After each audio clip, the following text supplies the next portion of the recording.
Hello, welcome to Teaching Multiple Ages with Literature. Today I have with me Rhonda, Sheila, and Sandy. Between them, they have many years of homeschooling experience. All of their children have graduated from high school. Most of them have graduated from college and are working adults. Their children have degrees in science, finance, liberal arts, and many other things. They have experiences in life that will help us tackle this subject. All of them have multiple children with multiple ages. And you may have seen some of these ladies if you go to homeschool conventions. They are generally the ones staffing the Sonlight booth. We call them the Sonlight curriculum consultants. They love to be out there sharing their passions about Sonlight and their passions about homeschooling with literature-based learning. So today we're going to talk about teaching with multiple ages with literature-based learning. Literature-based learning really does lend itself greatly to do this. It is a great way to create relationships and develop strong bonds with your children. It also starts to establish really great conversations as families. And these veteran moms will share practical ideas and helps as we walk through this. So let's get started. Sheila, how do you establish clear guidelines of how to homeschool multiple ages? Yeah, that's a great question. So how do you do this in your own home? Each person has a different home environment, a different setup as far as number of children, how spread apart they are. We talk to so many different families in the Sonlight booth and help them figure out where a good place to start is and how to combine their children. So there are three different ways that we usually recommend. The first one is how I started. I taught to the oldest. When we first started homeschooling, I had a 5-year-old, a 3-year-old, and a baby. And so we started by choosing a curriculum, kindergarten level curriculum, because I had a 5-year-old and he was starting kindergarten. The 3-year-old would listen in and he would listen to me read to the older one. The following year, when the older one was 6, his name is Tommy. When Tommy was 6, Timothy was 4, and he was enjoying listening to the reading, but he wanted to have his own work, his own worksheets and workbooks and things to work on. So I would just throw things at him to keep him busy because I was trying to work with this school-age child and keep the baby out of any kind of trouble. So I would teach to the oldest and let the younger ones listen in for a number of years until we reached the point where really the older one needed to work on his own around middle school. So then I combined the middle child, Timothy, with the baby who is now in school. So when he did level D, which at the time was geared towards 8 to 10 years old, he was 6 when he did that level. When I combined him with his sister, he was now 10. He was on the old range, on the old end of the age range for that particular level. So he was able to get things on a much deeper level, to understand stories on a deeper level, to glean more out of it than he got when he was 6. He still enjoyed the stories and listened in just fine when he was younger, but as an older child, he was able to get more out of it. So when I did that combination, that combining, then I was teaching to the youngest, and that's another way that you can gear your choosing. You can teach to the youngest. I like to use cooking as an analogy. When you're cooking, it is easier to add salt than to take it away. So don't oversalt your food, because once it's in, you can't take it back out. And that's like when it's too hard. If you choose a level that's too advanced and it's too hard, it's harder to simplify things. So if you're going to err on the side of too easy, because it's always easier to beef things up and make things a little bit harder than it is to make it a little bit easier. So when you're combining and you want to teach to the youngest, then you're going to gear everything towards that youngest child and then add a little extra for that older child to make it more age appropriate for that child. Your third choice is to teach to the middle, kind of split the difference, and you have that older child that you can beef things up for. You have the younger child that's just kind of listening in and tagging along, and then you're really teaching towards the middle. So depending on your family situation and where you're starting homeschooling, whether you're starting out like I did in kindergarten with your oldest, or you're pulling kids out of school, your scenario may be different than what I did. So consider one of those. Teach to the oldest, to the middle, or to the youngest. Very good. At Sonlight, we divide our curriculum between couch subjects, which are reading on the couch as a family and learning history, Bible, literature, and table subjects, where we sit at a table and you tackle math, language arts, more age appropriate, and maybe that's where the split is, the couch and table. So how do you approach different ages, the difference in ages as you educate your children? Sandy? Let me start by saying you all watch a movie together, right? The whole family sits around, you watch your movie. It doesn't matter what the age is of the children. They all come out picking out something that was important to them. You can even have twins that might pick out different parts of it. We all pick out what we hear and what we can glean from it. Then you can rewatch that movie a few years later and you get different things out of it. You pick up subtleties, you pick up different facts, even as an adult, if I watch a movie more than once. And that's why learning with a literature-based curriculum works so well for multiple ages. So again, to define the couch subjects, it's your Bible, your history, your read-alouds, and read-alouds are what you read out loud to your children. And sometimes readers, it depends. If they're older and they're reading on their own, that's fine. They can just go wherever they want. But if they're still learning to read, yes, that's still a couch subject. They're sitting next to you while you're teaching them. They're reading. They're learning to be independent readers. One huge benefit is that all the family members, or at least many of the family members, are learning the same subject. And so that allows you to point out things that have happened in the world that we just learned about that. And everybody knows what you're talking about. It also allows, God is so good to allow things to happen. We once learned about electrical transformers. And then we were driving down the street and one blew up in front of us. And we said, oh, there's a transformer. So again, because everybody's on the same page and because I'm a part of what they're learning, I can bring those points out. Another benefit of doing this across all ages is it allows creativity. It allows imagination. I have a friend who has sons, and when they were younger, they did medieval times, and they decided to build a catapult out of popsicle sticks, rubber bands, and pencils. Then when they got to junior high, they had the same subject again. Well, this time they're building their catapult out of a steel axle and 150-pound ballast, but they did it because they were they were inspired by what they were reading, and then they did it all together. I will give you an important word of advice about high school, though. When a child reaches high school, just as Sheila was talking about how she taught to the older child, or the younger child. If you're teaching to the younger child and you have a child that's older that gets to high school, they need to be doing high school worthy work. If you have to separate them at that time, that's what you need to do. And it might be easier to keep them together, but you have to consider what's coming up now. And so they're going to become more independent at this point anyway. They're going to become more of their mentor. On the other hand, don't push a younger child into high school. They may be an excellent reader, but a lot of times it's over their head as far as they're missing the point of the year is what happens. They can read it, but they don't have enough life experience to understand what's going on. And I have seen that multiple times among families. So be careful of those two things.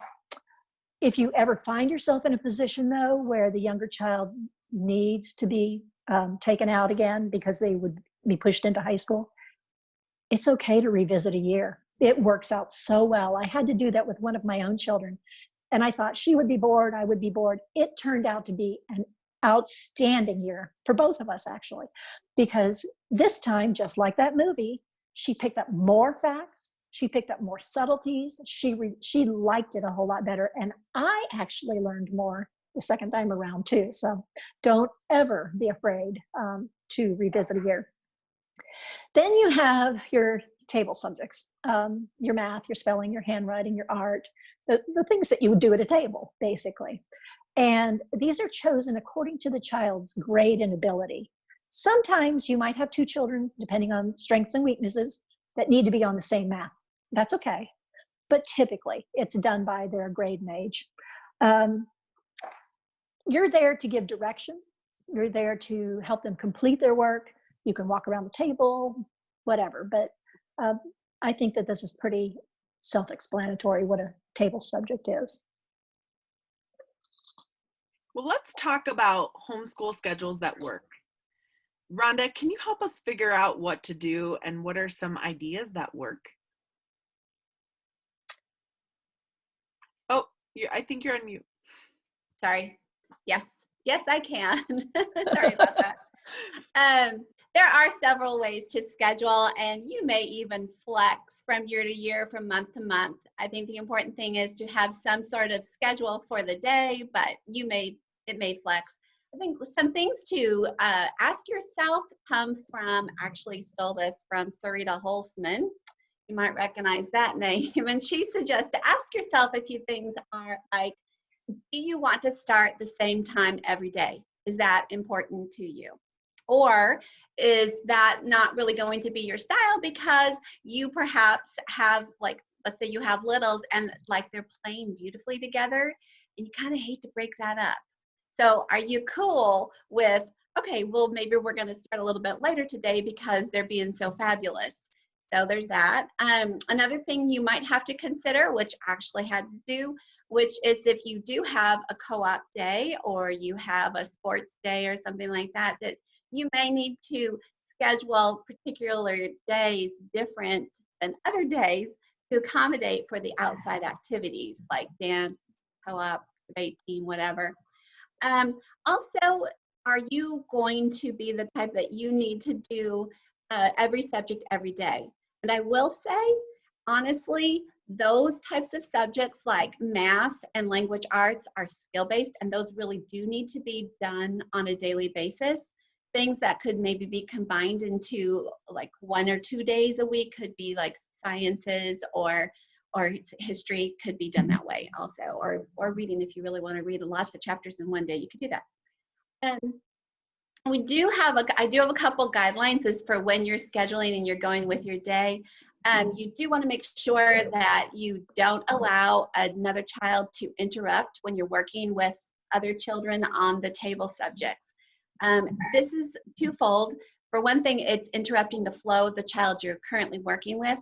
Secondly, it's not particularly good for the child who is the interrupter because they need to learn a little bit of self-control and maybe some impulsivity where they're going to learn to, hey, maybe if I think about this a little bit longer, I'll figure it out.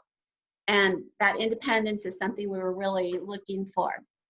So specifically during your day to set up, the first thing you might want to do is look at those table subjects and get your bigger kids, older kids, get going on that. And then sit down and work with the youngers on their table subjects. Once everybody's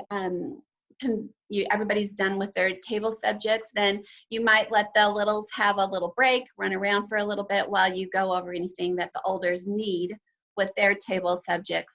And then at that point, I often did Bible together, that we call them back and we would do the Bible together, depending on whether, as Sandy was talking about and Sheila was talking about, it depends on whether you're running one history or 2 histories. But if you're just running one, then probably reading aloud together there with the history and the time thing.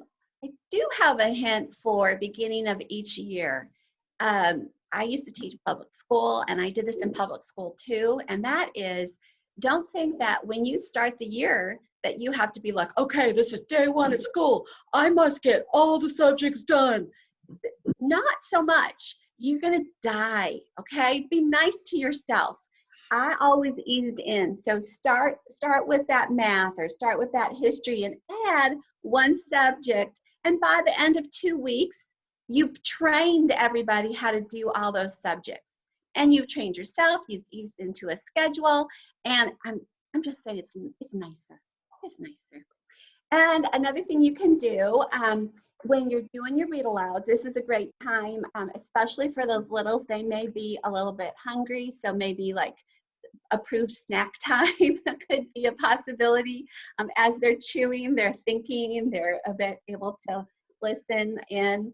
And another thing, and if you're doing some read alouds with some youngers, and maybe you've got a junior higher wandering around, don't leave them out. I remember when Grayson was, he was a junior higher, and I was reading to the baby. He was like 5, and he heard me start My Father's Dragon. Grayson came ripping around the corner, and he's all, "What? I love that one!" And so he was back with us. And that's why you're homeschooling, right? It's that family. It's that we're all on the same page. This is what we know. This is our family heartbeat. So you just don't want to miss those moments. So yeah, have some flexibility in that schedule, but it does not get the older one out of his math. Okay, let's just be clear about that. Also, when those littles, let those littles, if you're reading aloud, and I honestly, my boys, I have 4 boys and 1 girl, and the girl's the oldest. So the 4 boys, sometimes the littles would be rolling around on the floor, actually, and I'm on the couch reading, and I'd ask them a question. They knew exactly what I was reading. They were just moving. They're boys. It's what they do. And so sometimes I had Legos, sometimes I had things, and, they were fine. They learned. They knew. Another thing you can schedule, I was just talking to my daughter. She's got 3 youngers, and she's using Sonlight to homeschool right now. And she said, Mom, it's really hard to get all the subjects in one day. She said, so I've been doing like a lot of the content for science in 1 or 2 days, and then I leave 1 day for art, and we do art, math, and I think the language arts, and then the science experiments. So she's just kind of rearranging what fits her. Let me give you some encouragement too.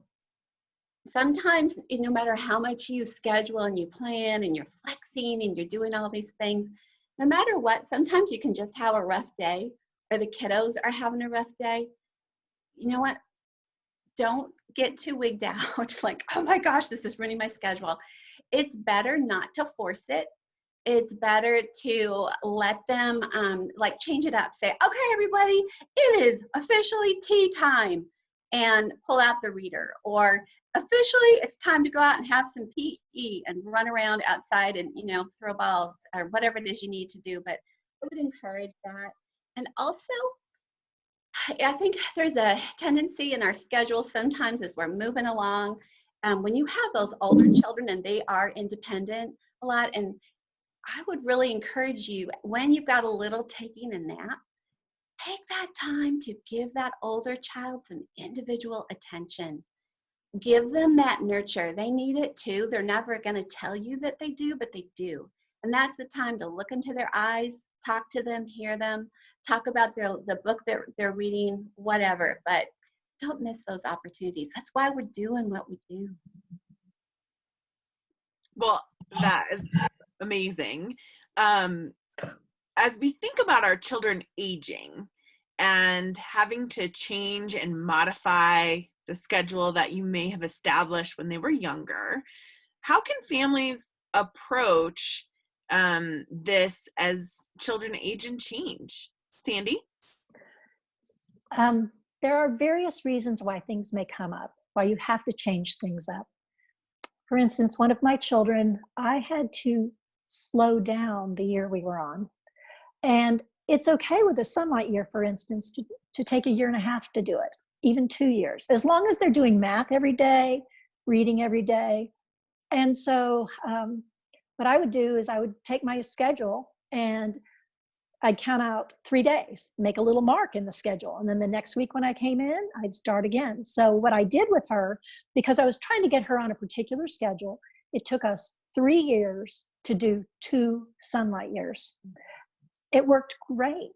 It got me where I needed to be with her. As far as maturity, she was coming along with that too. So it's important to know that sometimes, though, the home life and the homeschool do intersect. Give yourself permission to modify. It's okay to make these changes. You may need to do it because of strengths and weaknesses of a child. You may do it because you have a severe illness in the family. You may be moving. It could be any huge life event that causes you to have to modify. And maybe it's just for that 1 year. Maybe it's every year. Maybe it's like Sheila had talked about, where you had to modify to beef something up for a child, or to take something away for a younger child who's having trouble keeping up. But you can take books, choose a few books, take them out of the schedule if you need to, read them over the summer. You can delay your science experiments, just as Rhonda was talking about her daughter, that she does them all in one day. Allow a young emergent writer, a first grader, for instance, who hates writing, let them dictate to you while you're writing their answers on their worksheets. Now, there is that fine line. They still have to do their handwriting. They still have to do some things, but it's okay to help them, to come alongside with encouragement. And sometimes it just means be a partner with them. If they're reading and it's a slow process for them, you read one page, they read the next. There are things you can do to help modify and to help encourage them to get through this. I would say that one of the biggest things is it's easy enough to tweak it, but if you're not real sure how, Sonlight has wonderful advisors. I mean, if you're using their program, you can call in, because it's hard for us even to talk about all the different options, because you may have a totally different split than I do with your children's ages, or their personalities are so different, or their interests are so different. So it's better for an advisor, for instance, to talk about specifics for their family. So that leads us to the $1 million question. What do you do with those toddlers? Any ideas? Oh, those little people. They don't necessarily like it when you are spending all your time with their siblings. They want the attention. So how do you handle these distracting little people is the question. And the bad answer is there's no one answer that fits all. We can give you ideas and you can try them, but even in my own home, one might work for one and one might work for another. But a few ideas are, you can have them cuddle on your lap while you are reading. It works better if the book has some pictures in it, but then they think you're reading to them, and that helps. That didn't work for my youngest. I finally discovered I had to give her the first 15 to 20 minutes of my undivided attention first thing in the morning.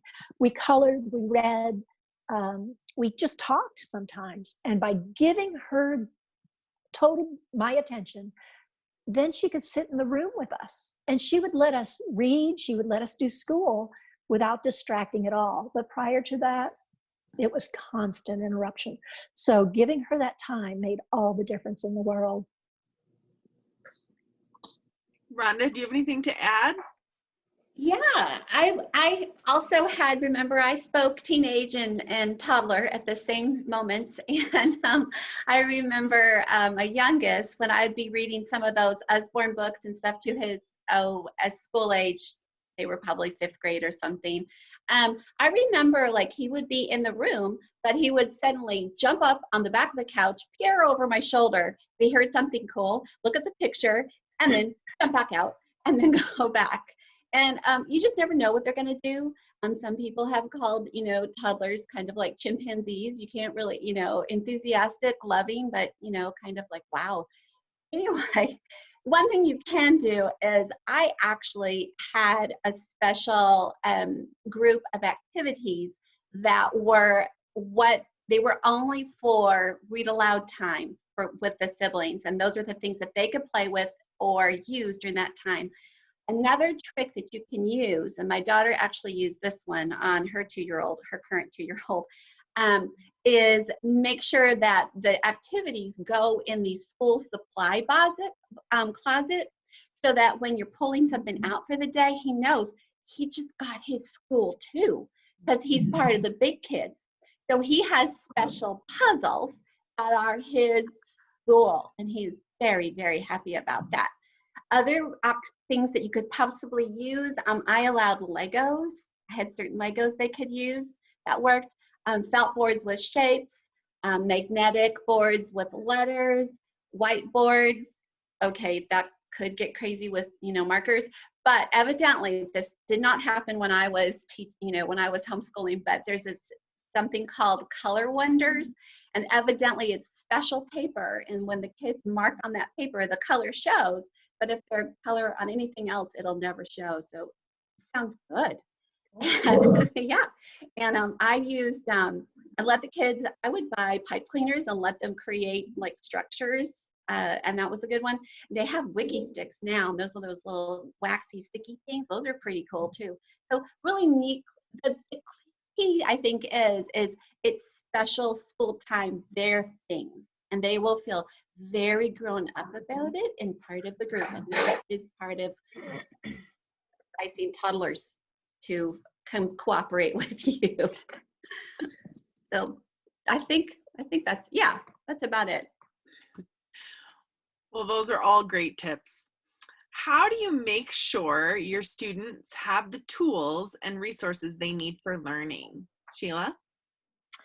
So at the beginning of each school year, I think the most important tool to have is your actual curriculum. Many times we talk to families in the booth that say, well, these are just books. Can I just use the library? And, every family has to do what is right for them. But I caution you if that's a thought you've had, because you're not the only one who's had that thought. And you're not the only one who's going to try and do that. So that means when it says on week 4 that you need whatever book it is, Johnny Tremaine, and you go to check it out of the library, it might not be available. And I don't know about your library, but at my library, you can keep the book for 3 weeks and you can renew it. So if I place a hold on it, then you can't keep it, but you could keep it and pay fines. But so the book that you need may not be available when you need it. The book that you need may not be available at all. Maybe your library doesn't carry it. Maybe it went missing. So I like to tell people, I just had a house project done, and a young man is a carpenter, and he built me these lovely cabinets and shelves. And he had an amazing amount of tools. He had all kinds of saws and hammers, like, nail guns, and not just like a hammer nails, but like these really cool, doom, doom, doom kind of tools. And he had everything he needed to build my cabinets. He didn't ask me for parts. He didn't ask his neighbor if he could borrow his table saw or whatever. He had the tools that he needed to do his job. Yeah. This is a job that you are doing. You are a teacher. Whether you're teaching one child or you're teaching 9, you are a teacher, and this is your job. And you need your tools to do your job. You are worth having those tools. You can skimp and save in other areas, but you are entitled to have your tools when you need them. So when your curriculum says week 4, Johnny Tremaine, you can walk to your shelf and pull that book off the shelf, and you have what you need. So I think the biggest resource that you need is your curriculum. You need to have it in-house, and it is worth the money that you spend on it. The second thing is, just like every school, you have a supply list that you may need for that year. And it is fun. I am a school supply junkie. I love the beginning of the school year to get new pencils and new pens and glue sticks and coloring things and whatever. So take advantage of the sales, and each child can have their own pencil box or their own drawer or, box, like a supply box or whatever to keep their supplies in. And so you can write up a list of things that they'll need. If they're younger, they may need those fat pencils. If they're older, they may need a pen. If they may need special writing paper or just regular notebook paper. They may need a folder. They may need a 3-ring binder. So brainstorm the kinds of materials that you'll need for your school year and then go shopping and have each child have their own. It is frustrating for a younger child to have to share a pair of scissors if they're supposed to be cutting out their shape or their letter from their worksheet to paste onto their paper. It's okay for each child to have their own. Label them, and they can have their special place where they keep their supplies. So school supplies are definitely a tool and a resource that you will want to have. One year, this was years ago, but we had a regular old cheapy printer. And my husband at the beginning of the year asked me, he's my principal, and he asked me, his teacher, he said, what do you need to do your job well? And I was like, I could really use a wireless printer. This was back in the day when they were still kind of a thing. It would be so nice to not have to go to the computer that's attached to the printer to print the paper that the kid has written. I would love to have a wireless printer. And he's like, do it. And, the prices come way down now. But at the time, it was, Yeah. And we had a perfectly good printer. So it's not like ours was broken. But that was a tool that made my life easier. And my husband gave me the go-ahead, and I got me a printer. The other thing is to have ink. When we were in a co-op and my kids were writing for a different teacher, and they were trying to print their paper, and we ran out of ink and I didn't have backup, we were scrambling, 9 o'clock at night, and they're trying to print it for the next morning, and we didn't have ink, and so we were scrambling. I had to email it to my brother and have him print it, and it was a hassle. So have that paper, have that ink, have your spares so that you have your tools when you need them. Another thing is, I know we're in a modern time. We are in the modern age, and you can easily Google a definition for a word or find a thesaurus, thesaurus.com or whatever. But it is a skill to have to learn how to work a dictionary. So have a paper dictionary. It doesn't even have to be super new. You could go to the thrift store and find a dictionary. But teach your child how to use a paper dictionary, a thesaurus. To have those tools on hand is a very valuable thing. Teach them how to read a map. If you're going to do that, you have to have a map. So I know, again, we have these little phones that have maps on them that tell us where to turn, etc. But there may be a time where they don't have internet connection and they need to know how to read a paper map. So you have to have that tool in order to be able to teach it.